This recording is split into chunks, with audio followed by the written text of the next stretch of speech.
Shabbos Daf Lamed Aleph, the Gemara tells us one should act with humility like Hillel and not be kabbadonos with strictness like Shammai. There were two people that made a bet. Which one could upset Hillel? One of them took the bet for 400 zuz. He went to Hillel's house on Erev Shabbos while Hillel was in the shower, and he screamed out, Mikan Hillel, Mikan Hillel. It's a lashon of Bezoyin. That's not how you talk to the Gal Adar. Hillel comes out, wraps himself up, and says, how can I help you, my son? And he asks him, I would like to know, why are all the Bavlim's head round? Says Hillel, he asked me a beautiful question. I think the answer might be because the midwives, they deliver them in a certain way where it causes their head to be round. Oh, he goes back inside, and as soon as he gets back into the shower, the guy screams out again, there's Hillel here. Hillel comes out, wraps himself up. How can I help you? I'd like to know why the Talmudim's eyes are round. Hillel says, it's a great question. It's because they live with a lot of sand, and it helps to keep the sand out. He gets back into the shower, and the guy once again screams out, Hillel! He comes out, wraps himself up. How can I help you? Why are the Afrikim's feet so wide? He says, ooh, that's even a greater question. And the answer is because they step on mud and they need wide feet. He waits until he gets into the shower again, and he calls him out, and he says, listen, I have a lot of questions. Says Hillel, Sha'al b'ni Sha'al, ask me whatever you want. And he says, are you Hillel the Nasi? He says, yes, I am. He says, Halavai, there shouldn't be anybody like you again. He says, what did I do? He says, because of you, I lost 400 zuz. Says Hillel, it's kedai to act like me. You should lose 800 zuz rather than one should lose their cool. The Gemara tells us 3 goyim came to Shammai and Hillel at 3 different times. One asked Hillel to become a ger, but he doesn't believe in the Torah Shebiksav. Shammai was upset at him and shoot him out of there. He went to Hillel, and Hillel taught him, he made him a ger and taught him Aleph Beis. And the following day, instead of teaching him Aleph Beis Gimel, he taught him Tov, Shin, Reish, Kof, etc. He says, what's going on? Yesterday he taught me Aleph Beis Gimel Dalet. He says, well, if you trust me for that, you have to trust me for everything, and I'm telling you, there's a Torah Shebiksav. Another guy came to Hillel, and this is the famous story. He came first to Shammai. He said, I want to be a ger. Teach me the entire Torah while I'm standing on one foot. In other words, give it to me all in one sentence. Shammai took a stick and shoot him out of there. When he went to Hillel, Hillel was Megayer him, and Hillel told him, my da'aloch sani, l'chavercha lo'itavet. What you hate, don't do to your friend. Rashi explains it could be HaKadosh Baruch Hu, and it could be Ben Adam Chaveroi. You don't want people to steal from you. You don't want people to do other sorts of averos. Don't do it to them.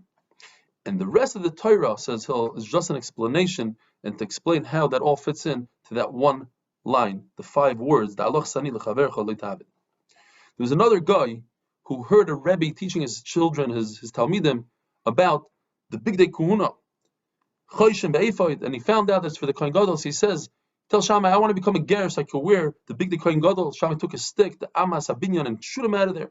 But he went to Hillel, and Hillel was Megayer, and then Hillel said, listen, you want to become a Kohen Gadol, you have to learn the halachas first. He learned the halachas, and he got to the pasuk Ba'azar, Karav Yumos, and he made a kavachomer. If David HaMelech cannot be a Jew who's born as a Yisrael cannot be a Kohen Gadol, certainly I, ger, cannot be a Kohen Gadol. He went back to Shammai and said, why didn't you tell me the pasuk Ba'azar Karav Yumos? And he went to Hillel and he said, because of Yanava, I was miskarv HaKadosh Baruch Hu. The Gemara tells us the 3 gerim got together one day and they said, because of Shammai, we almost lost out on this opportunity, but because of Hillel, we're miskarv HaKadosh Baruch Hu. The Gemara tells us that Shisha Sidrei Mishnah are hinted in the pasuk of V'hoya emunas itecha. Emunas is roim that you have emunah, you believe that the person took meiser. Itecha is times referring to all the mayadim, seder mayad, the yamim tovim, they come at a certain time. Chaysen is a lashon of Yerusha, that's nashim. It comes from nashim, that's how you have a yorish. Yeshuais is nezikin, they will salvage you from having to pay money if you know the halachas of nezikin. Chachmas is seder kachim, it's chachma, and das is taharos. And the Gemara says, the continuation of the pasuk is, Yiras Hashem hi oitzarai, but Yiras Shamayim will bring you to the oitzar, you'll remember Torah through that. Rava, the famous Rava says, when you get up to Shamayim, the first thing they ask you is, Nasatov and Notatu be'emunah, did you do business with integrity? And that comes from the same pasuk, emunah. Emunas itecha. What's itecha? Kovato itim. Did you set time for Torah? And then, the following word is about pruvu, and then comes tzepisli Yeshua, Yeshuais, and then were you mefalpa b'chachma? Did you understand davar mitach davar? It's all about Torah. And then Yiras Hashem Yitzaroi. And the Gemara tells us that if a person, it's a mashal to a person says to somebody else, take this wheat, bring it up to the attic. And then he asks him, do you put in the preservative? He says no. He says, so why? Whatever you did wasn't good enough. In other words, you need Yiras Shamayim in order to learn Torah. La halacha, you're allowed to add preservatives to the wheat and charge the person for the weight of this dirt that's a preservative, because without that, the wheat will be spoiled. Torah without your Shamayim is as if somebody gave you the key to the Oitzer HaMelech, to all the jewels, but you don't have the key to get into the building. You have the key to the safe, but not to the building, so what good is it? You need Yiras Shamayim. It's another mashal Gemara gives, that somebody builds a doorway in the middle of his field and it doesn't go anywhere. What good is it?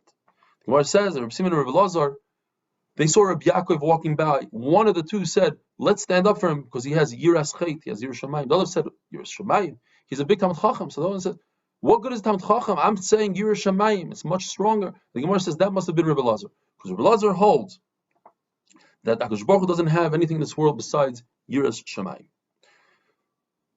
Going back to Gehelas, there seems to be a very puzzling pasuk. It says, Al Tirsha Harbe, don't be a big Rasha, meaning you could be a small Rasha. Says the Gemara, no, a tremendous insight. If a person does an Aveira and it happens, don't despair. Don't say, oh, I already was over on this Aveira. I was Mechal Shabbos, so let me just throw away the entire Torah. It doesn't work like that. A person can do an Aveira and do tshuva for that Aveira and be a great Yid.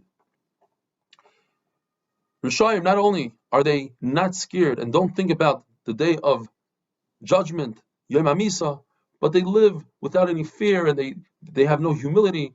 Says the Gemara, it's like as if they have this chaylev on top of their kidneys that prevents them. It's not that they don't know, they know, they just don't care. We learned in the Mishnah, Rabbi Yossi says that if a person extinguishes a flame to save the lamp, he's not chayiv. But he extinguishes the wick, then he's chayiv. Says the Gemara, Rabbi Yossi holds like Rabbi Yehuda, that malacha shein tzricha legufa, if you don't need the actual extinction of the flame, you are chayiv. But he holds that if you are soiser in order to build, you demolish something in order to build, and it's in the exact same spot, and it must be in the exact same spot, you are chayiv. So extinguishing a flame is soiser. You're demolishing, you're ruining. However, it's in order for you to light it up again. And the wick is considered its spot. Even if you move a wick somewhere else, that's its spot. It doesn't matter where it is. The spot is wherever the wick is. Whereas a lamp, the lamp has to do wherever the wick is. So if you move a lamp, but it has the same wick, it didn't move a spot. But if you remove the wick, then you move the spot. So that's why in a lamp, Rabbi Yossi holds your potter. But when it comes to the wick, you're chayiv. Another pshat Rabbi Yochanan says is that he's extinguishing the flame because he wants to singe the wick. In other words, he wants the extinction of the flame. And therefore, it's called Mesakemana. He's fixing the wick. Fixing the wick, he's chayiv. Have a wonderful, wonderful day.